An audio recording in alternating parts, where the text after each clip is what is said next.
Alrighty, church. Uh, by all means, eat, and then seconds, because there's still a lot of food. But while you eat, Alisa could come up. She has a Mother's Day message uh, for everyone, and I got a small preview of it, and I'm really excited about what she has to say. So by all means, keep eating, but also turn your ear to Alisa as she speaks, and then get more food. You're hungry. You're good to go.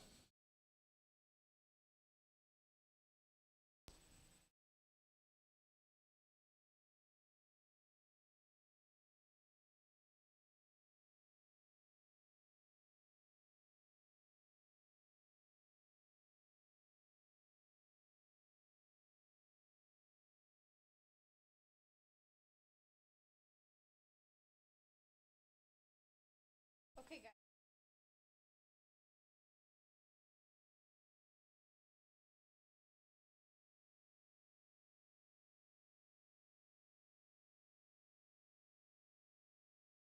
You guys are gonna have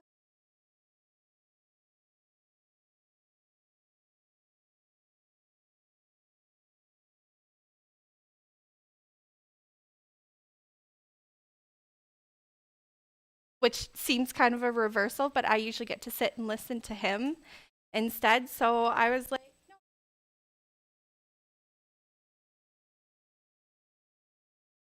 Um,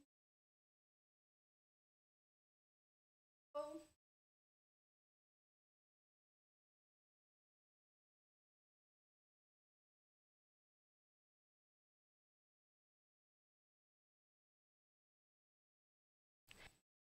beautiful, clean house. Her kids are well behaved and they always look put together.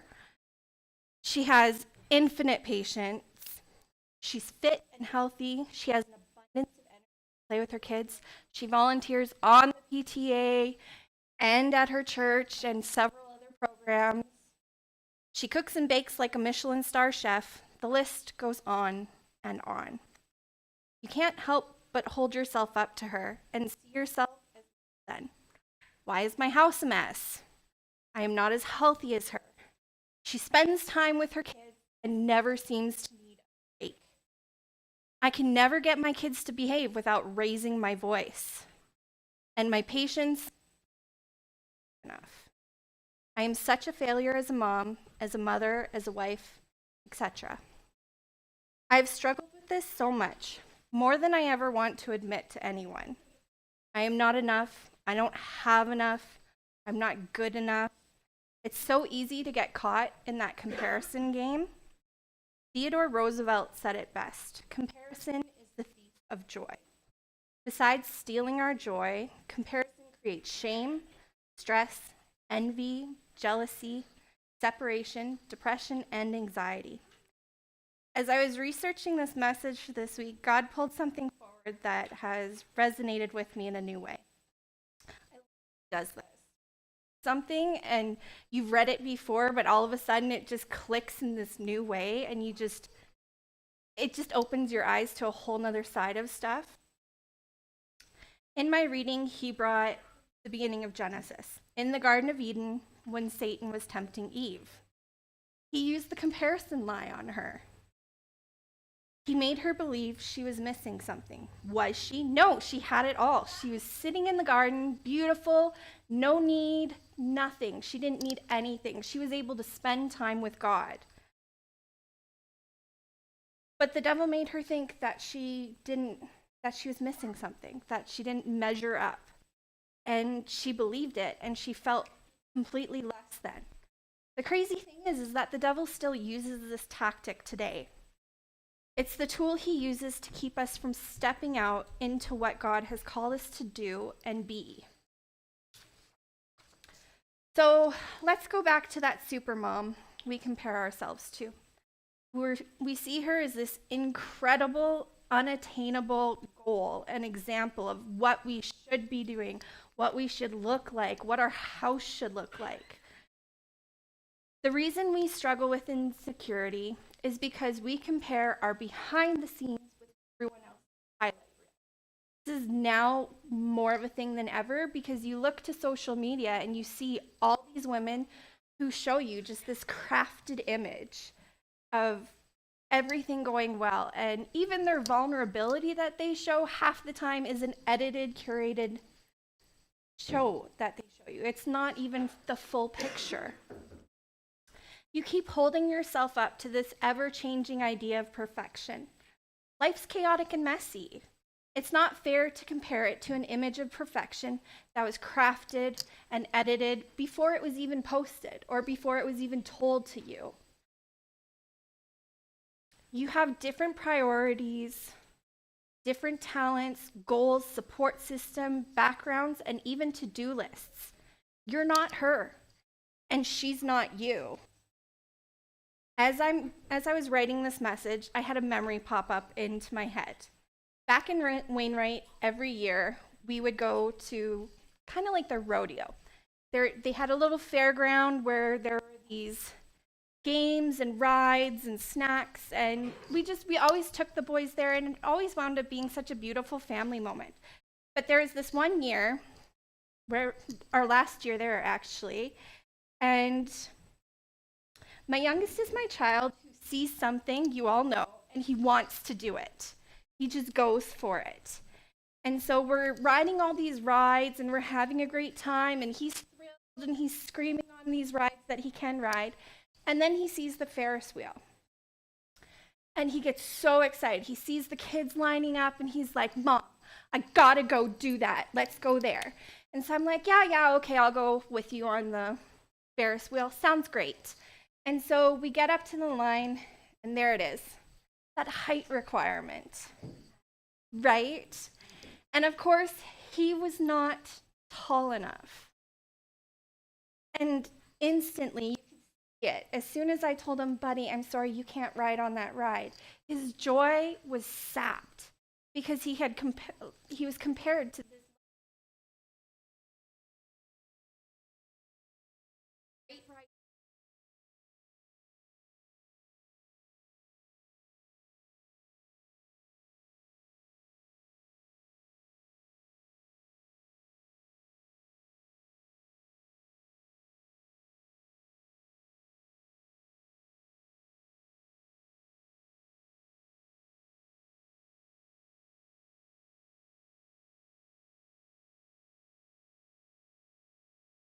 Oh,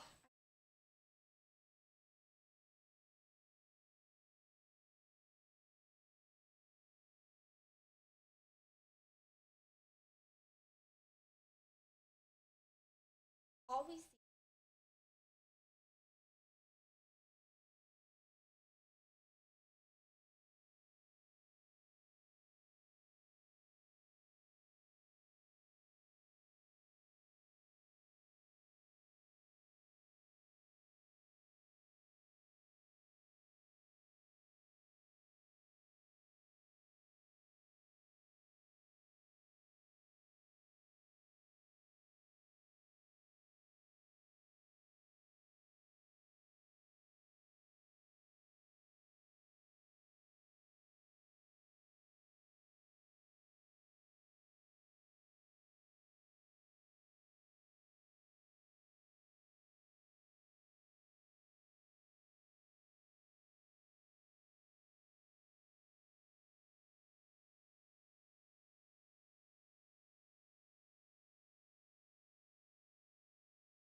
It's not meant to compare.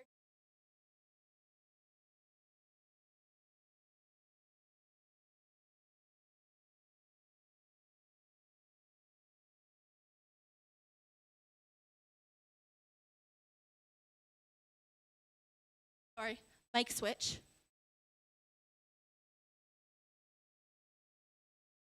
Now I have to find where I was.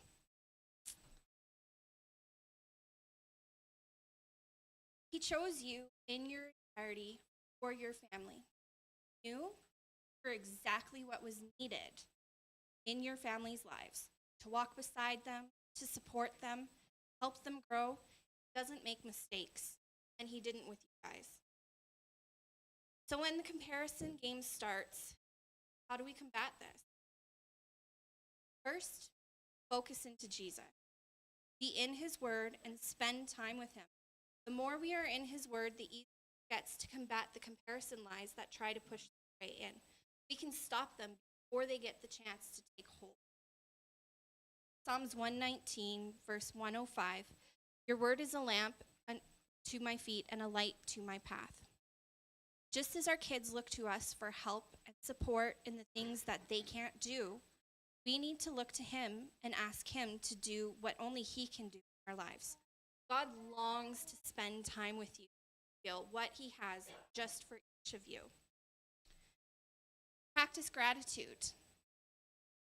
This usually goes hand in hand with focusing on Jesus, because if you dig into him, your whole outlook usually tends to spin around and change. Think about it. If you are so focused on what God is doing in your life, the ways he's blessed you, how he loves you, supports you, and who he's created you to be, stop seeing what that supermom is doing, and you become grateful for what God has given you and called you to do. And then my final point is connect with other moms, genuinely and authentically. I have a friend who, you ever know when you have a friend come over and you know your kids have just been playing in your house and your house is a disaster? What are the first words out of your mouth before she walks in? Ignore the mess. I am so sorry.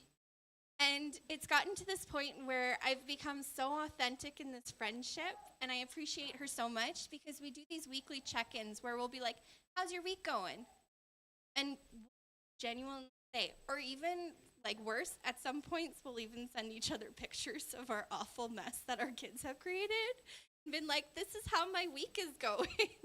And we just are able to support each other through that and find that we don't need to compete with each other and that we're exactly where each other is.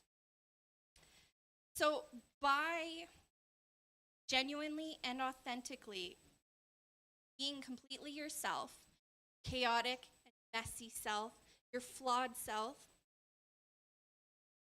you will come to find that every other mother is exactly like you, gifted in different ways than you, yes, but also weak in other ways where you are strong.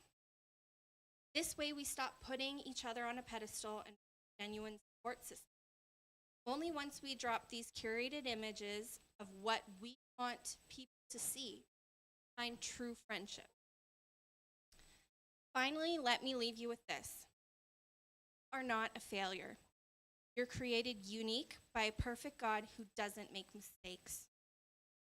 Just like he made you unique and gifted in different things, he did the same for your families, and he knew that you are exactly who your family needs and exactly giving you the tools exactly to be what they need, whatever may come. Yes, we may not always get it right, but the more you connect to him, the more you become exactly who he called you to be, and you find joy in being completely and authentically who you were created to be. Thursday. Short and sweet.